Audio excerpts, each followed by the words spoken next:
guys! Welcome back to my channel. So for today's video, samahan niyo ako. Pupunta ako ngayon sa QCIS para magparehistro ng motor. So nakapunta na ako dun last year kasi pinarehistro ko yung NMAX. So ngayon ipaparehistro ko naman is yung ADV. So tara na, let's go!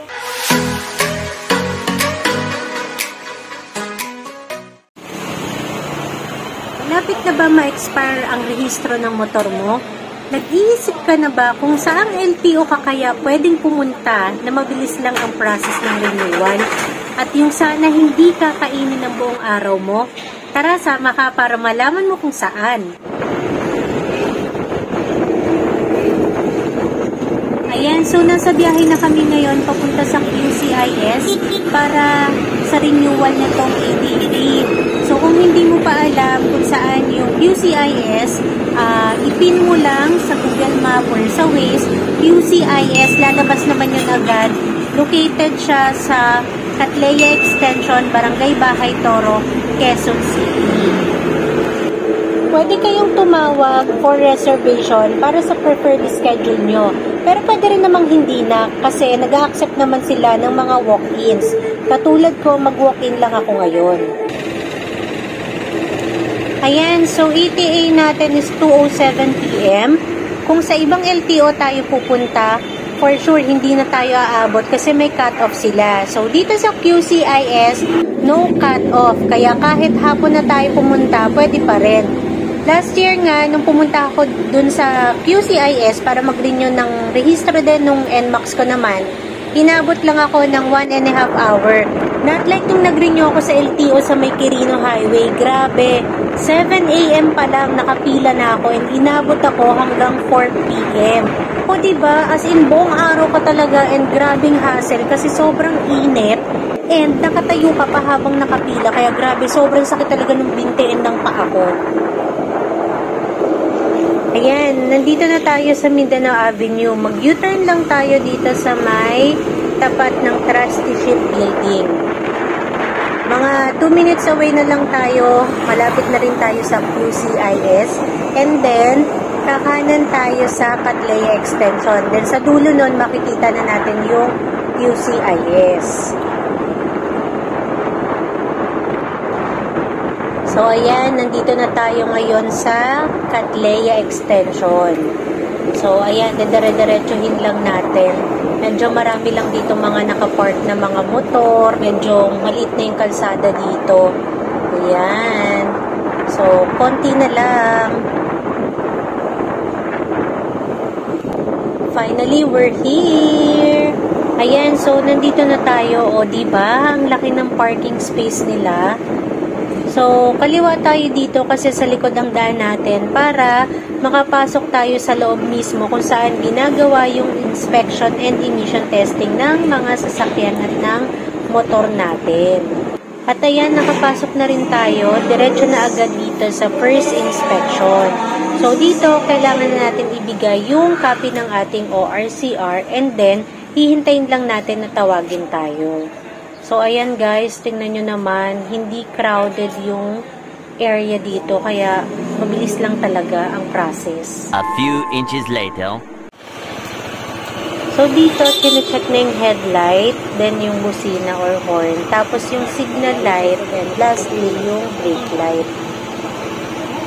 Tapos, hihintayin na natin tawagin yung pangalan natin sa loob para magbayad dun sa emission testing. Ito pala yung waiting area dito sa loob. Air condition na rin and may free wifi pa.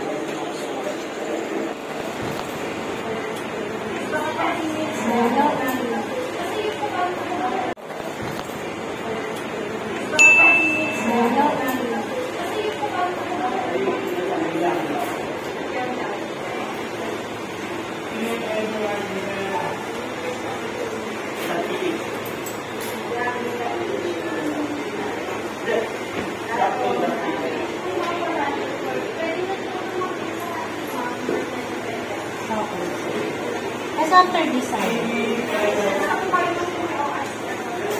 Okay. Thank you. Ayan, so nakapagbayad na rin ako. Ito. So, ang binayaran ko dito ay 560 pesos. Ayan. Tapos, meron na rin silang 25 pesos na stub. So, pwede itong gamitin. Pwedeng pambili ng tubig or sa food. Pwedeng gamitin. Kung gutom na kayo, pwede kayong kumain dito. So, ngayon, hihintayin lang natin yung result na ng motor. And then, after that, saka tayo magpapa-insurance. Pero, habang waiting, pwede na sanang magpa-insurance, kaya lang wala na akong ibang dalang copy ng ORC. So, hintayin lang natin yung result bago tayo kukuha ng insurance. Ayan, so, until now, waiting mode pa rin tayo. 40 minutes lang nakalipas simula kanina nung tinest yung ating mga ilaw and yung brake light nitong motor. So, ito palang binayaran ko na 560 pesos para din dun sa emission test. So, waiting pa rin kasi medyo maraming mga motor ngayon na nagpaparehistro. Hindi ko alam kung gaano katagal yung aabutin natin ngayon. Pero last year, nung pumunta ako dito para iparehistro yung NMAX, sinabot akong almost 1.5 hour. So, I don't know ngayon kung kaya rin bang abutin ng ganun kabilis lang. So, etong sa emission test, pwedeng bayaran ng cash. Pero, yung sa LTO, mamaya babayaran natin yun. Via GCash na yun. So, finally, it's my turn. After almost 1 hour na waiting time, ako na din. Pinapasok na yung motor dito sa testing area nila. So, ayan, tinetest na yung emission ng motor and i-check din dito yung headlamp position kung naka-align yung ilaw.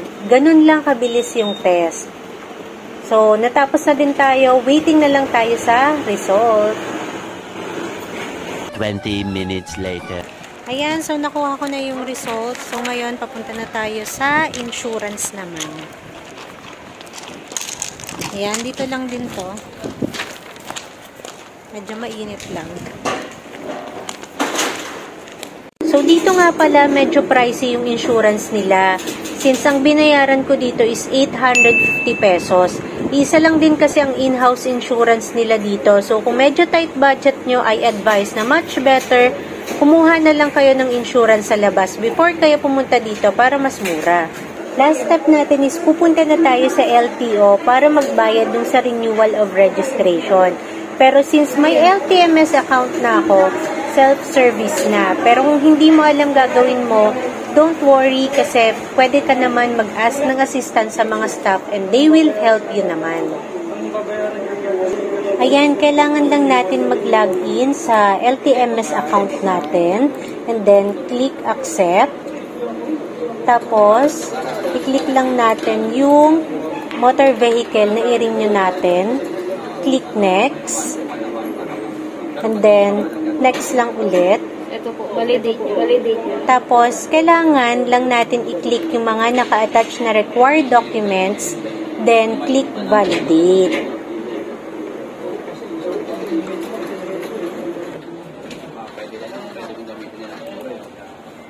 GCash po. GCash. Then, piliin nyo lang kung ano yung mode of payment nyo. So, sa akin, via GCash. Then, once payment confirmed na, pwede na i-print yung copy ng official receipt. Check nyo lang. GCash.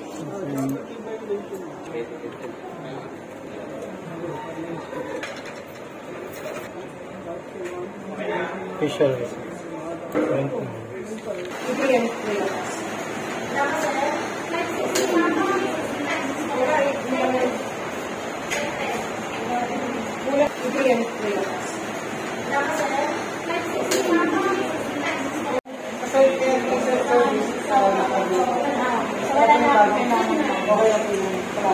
So, time check, 4 PM na. So, inabot tayo ng 2 hours para sa pagpaparehistro dito sa QCIS.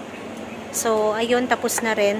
So, dito pala, pag magbabayad na tayo sa LTO, so, self-service na rin para mas mabilis. Kaya kailangan, meron ka ng LTMS account kasi yung mga transaction na ginagawa sa LTO, pwedeng ikaw na rin ang gumawa. Like yung magbabayad via GCash. So, dito tayo na rin yung nagbayad sa GCash kasi meron naman silang mga parang computer na nandun sa labas para i-access yung LTMS account natin.